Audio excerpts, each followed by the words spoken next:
A person asked a question कि anticipatory bill कब cancel हो सकती है और उसकी वैलिडिटी क्या होती है? ऑन द अदर हैंड अगर एंटीसिपेटरी बिल कैंसिल हो जाती है तो आपके पास क्या रेमेडीज़ हैं?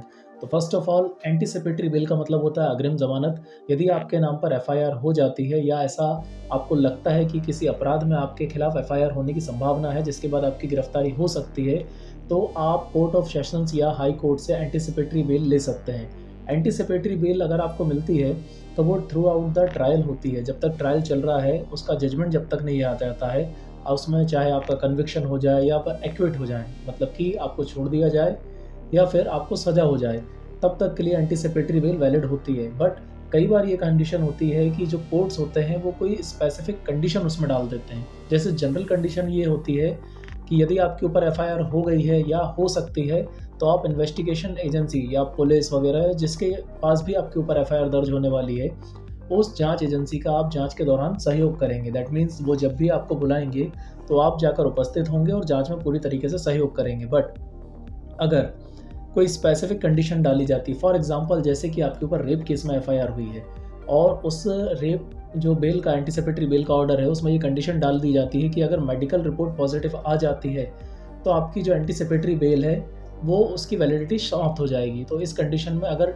जो रिपोर्ट आती है मेडिकल की और वो पॉजिटिव आ जाती है, तो एंटीसिपेटरी बेल आपकी वहाँ पे खारिज हो जाएगी। दैट मीन्स खत्म हो जाएगी, कैंसल हो जाएगी।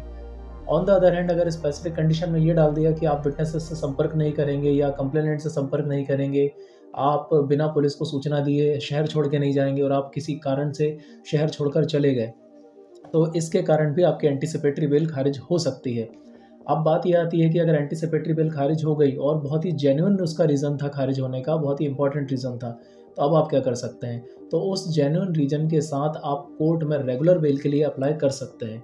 आपको रेगुलर बेल की एप्लीकेशन लगानी होगी और अगर आपका रीज़न जेन्युइन है और आपने फुल कोऑपरेट किया था through out the investigation but किसी कारण से आपको शहर के बाहर जाना पड़ा या कोई और रीज़न रहा जिसकी वजह से एंटीसिपेटरी जो बेल थी उसकी कंडीशन को आप फुलफ़िल नहीं कर पाए, तो वो रीज़न को आपको जेन्युइनली कोर्ट को बताना होगा और कोर्ट से ये प्रे करना होगा कि वो लीनिएंट रहे आपके साथ और आपको रेगुलर बेल ग्रांट करे। उसके बाद जब आपको रेगुलर बेल मिल जाती है, तो कई बार ये होता है कि रेगुलर बेल में भी कंडीशन डाल दी जाती है। बट अगर आपको रेगुलर बेल मिल जाती है, तो वो रेगुलर बेल अगेन जब तक ट्रायल चल रहा है तब तक के लिए वैलिड होगी। एंटीसिपेटरी बेल भी जब तक ट्रायल चल रहा होता है तब तक के लिए वैलिड होती है। बट जब आप किसी स्पेसिफिक टर्म या कंडीशन जो कोर्ट द्वारा इम्पोज़ की जाती है उसको ब्रीच कर देते हैं, इसी कारण से ही जो है वो बेल रद्द होती है। तो आई होप आपको ये टॉपिक समझ में आया होगा कि एंटीसिपेटरी बेल कब खारिज हो जाती है, कब कैंसल हो सकती है और उसके बाद आपके पास क्या रेमेडीज़ हैं। यदि आपके कोई और सजेशंस या कोई क्वेश्चंस हैं तो आप कमेंट सेक्शन में पूछ सकते हैं।